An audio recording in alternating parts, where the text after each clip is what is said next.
Mga parokya, bago natin simulan ang huling bahagi ng online viewership ng dalawang noontime show dito sa bansa, ang It's Showtime at Eat Bulaga, ngayong araw po ng Martes, November 26, ay ibabahagi ko po muna sa inyo ang nangyaring online viewership sa unang yugto at ikalawang yugto. So talagang umalagwa po ang views ng It's Showtime ngayong araw sapagkat dahil po siguro sa kanilang guest or celebrity guest judge na si Fiang.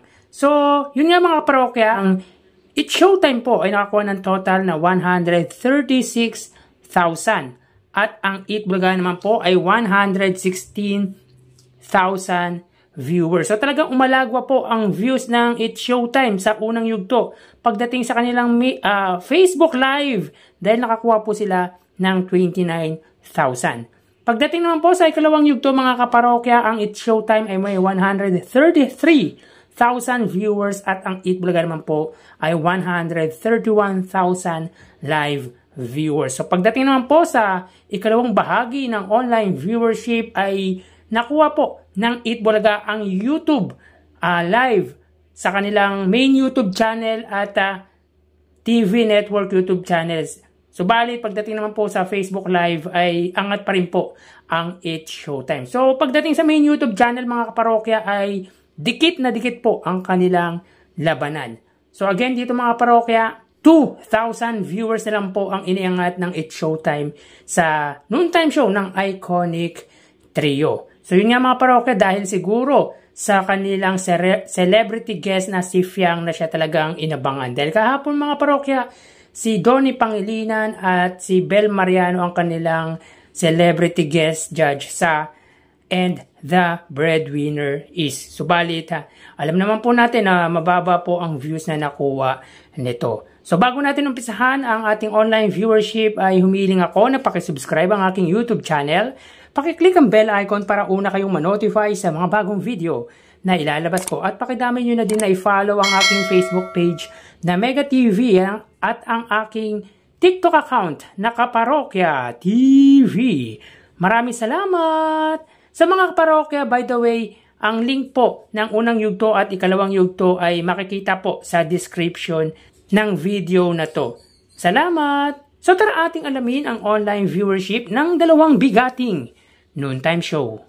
Para sa Eat Bulaga under TVJ Facebook page na may 2.7 million followers at sa It's Showtime naman po na may 18 million followers. So as of 2:06 PM ang It's Showtime po na may kasalukuyang segment na tawag ng tangalan. So wait lang po tayo.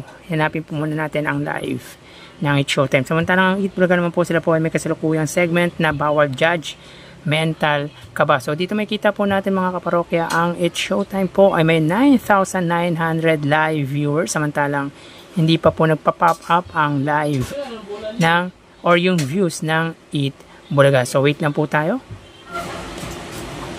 So ang Eat Bulaga po ay may 3,100 live viewers. So again mga kaparokya, as of 2:07 PM ang It's Showtime po ay may 9,900 viewers, nakatumbas po ng 10,000 at ang Eat Bulaga man po ay may 3,100 live viewers. So punta po tayo sa TV network YouTube channel ng dalawang noontime show.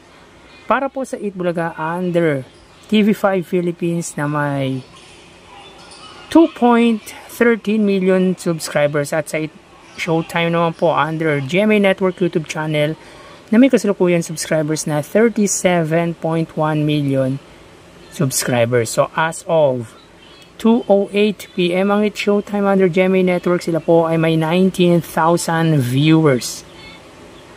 Ang Eat Bulaga naman po under TV5 ay may 22 or 23,000 live viewers. So again, as of 2:08 PM ang It's Showtime under GMA Network, sila po ay may 19,000 live viewers at ang Eat Bulaga naman po under TV5 ay may 23,000 live viewers. So punta naman po tayo sa main YouTube channel ng dalawang noontime show. Para po sa It's Showtime under ABS-CBN It's Showtime na may 2.44 million subscribers at sa Eat Bulaga naman po under Eat Bulaga TVJ YouTube channel na may 1.16 million subscribers.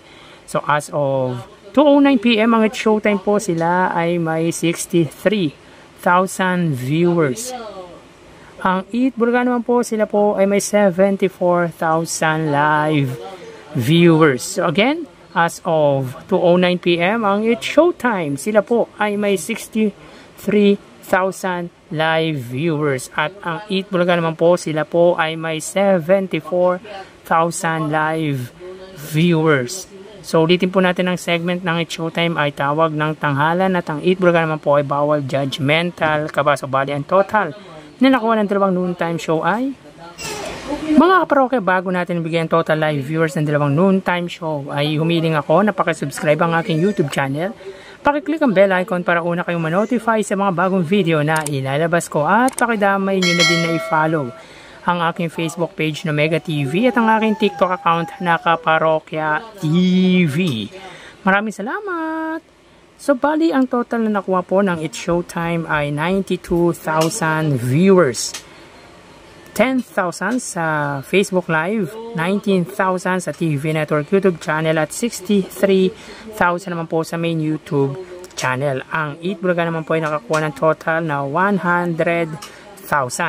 3,000 sa Facebook Live, 23,000 sa TV Network YouTube channel at 74,000 naman po sa main YouTube channel. So again mga kaparokya, ang It's Showtime po ay nakakuha ng total na 92,000 viewers at ang Eat Bulaga naman po ay 100,000 total live viewers. So malaki po ang nabawas sa views ng It's Showtime pagdating po sa segment ng tawag ng tanghalan. At yan po, nagtatapos ang ating online viewership as of 2:11 PM. At bukas ay matutunghayan nyo na naman ang panibagong ito ng ating online views update ng dalawang noontime show. Magpapaalam na po sa inyo mga parokya. Magsiingat po tayo. Thank you and God bless.